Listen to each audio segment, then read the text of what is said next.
Good morning students. Sahajanand Vidyalaya Nava Naroda Ahmedabad, standard 10, subject maths. હવે આપણે નવું ચેપ્ટર નંબર 10 વર્તુળ વિશે ભણીશું. પહેલાં વર્તુળની થોડી ઘણી માહિતી મેળવી લઈએ, પછીના લેક્ચરથી આપણે દાખલા ભણીશું. સૌપ્રથમ વર્તુળની વ્યાખ્યા. એક જ સમતલના એક ચોક્કસ બિંદુથી અચળ અંતરે આવેલા બિંદુઓનો સમૂહ એટલે કે વર્તુળ.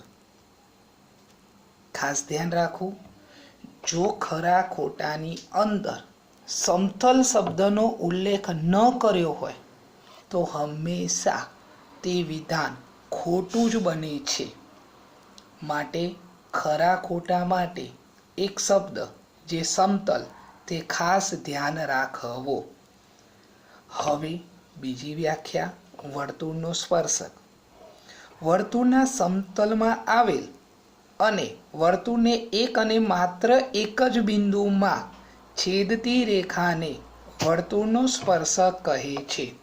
અહીં વર્તુળનું કેન્દ્ર O છે, રેખા L છે. આ રેખા L વર્તુળને P બિંદુમાં છેદે છે.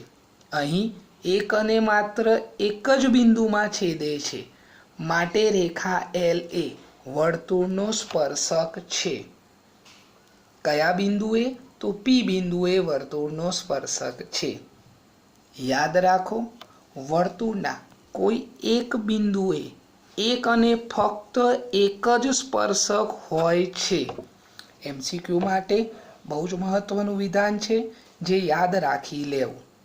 હવે આપણે વર્તુળ અને સમતલમાં આવેલી રેખાઓ વિશે અભ્યાસ કરીશું. અહીં આપણને ત્રણાકૃતિ બતાવેલી છે. ત્રણેય પરિસ્થિતિમાં જો સમજીએ તો વર્તુળ અને રેખા L પરસ્પર છેદતી નથી, માટે તે ગણ ખાલી ગણ છે. અહીં L છેદ O કેન્દ્રિત વર્તુળની ત્રિજ્યા R એમ વંચાય છે. બંને પરસ્પર છેદતી નથી, માટે છેદ બિંદુ કોઈ નથી, માટે તે ખાલી ગણ થાય છે. અહીં રેખા વર્તુળને કયા બિંદુમાં છેદે છે? A અને B. જો વર્તુળને એક કરતાં વધારે બિંદુમાં છેદે, એટલે કે વર્તુળને બે બિંદુમાં છેદે, તો તે વર્તુળની છેદિકા બને છે. ત્રીજી પરિસ્થિતિમાં આપેલી રેખા વર્તુળને કયા બિંદુમાં? P બિંદુમાં છેદે છે, માટે O કેન્દ્રિત વર્તુળમાં તે P બિંદુમાં છેદે છે, એક જ બિંદુમાં છેદે છે, માટે તે વર્તુળનો સ્પર્શક છે.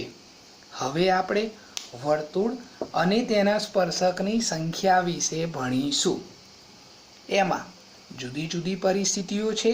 તેમાં પ્રથમ પરિસ્થિતિમાં વર્તુળના બહારના બિંદુમાંથી જો કોઈ રેખા વર્તુળને સ્પર્શે તો શું થાય? અહીં એક વર્તુળ છે, તેનું બહારનું બિંદુ P છે. તેમાંથી એક રેખા અને બે રેખા એટલે કે કુલ એક અને એક બે સ્પર્શક દોરી શકાય. બેથી વધારે દોરી શકાતા નથી. ખાસ યાદ રાખજો, બહારની બિંદુમાંથી વર્તુળને દોરેલા સ્પર્શકના સ્પર્શ બિંદુઓ હંમેશા સરખા જ હોય. PA બરાબર PB થાય. આમ વર્તુળના બહારના બિંદુ પરથી વર્તુળ પર દોરેલા સ્પર્શકના માપ સમાન હોય છે. અહીં આપણે સ્પર્શકની સંખ્યા શોધવાની હોય છે. બહારના બિંદુમાંથી સ્પર્શકની સંખ્યા 2 થાય છે. બીજી પરિસ્થિતિમાં બે છેદતા વર્તુળોની વાત કરીએ તો તેમાં સામાન્ય સ્પર્શકની સંખ્યા 2 થાય છે. બે ન છેદતા વર્તુળો, એક વર્તુળ અને બીજું વર્તુળ જે એકબીજાને છેદતા નથી, તો સ્પર્શકની સંખ્યા 1, 2, 3 અને 4. તેના સામાન્ય સ્પર્શકની સંખ્યા 4 થાય છે. પરસ્પર અંદરથી સ્પર્શતા વર્તુળો. અહીં દેખો, એક વર્તુળ અને બીજું વર્તુળ અંદરથી સ્પર્શે છે.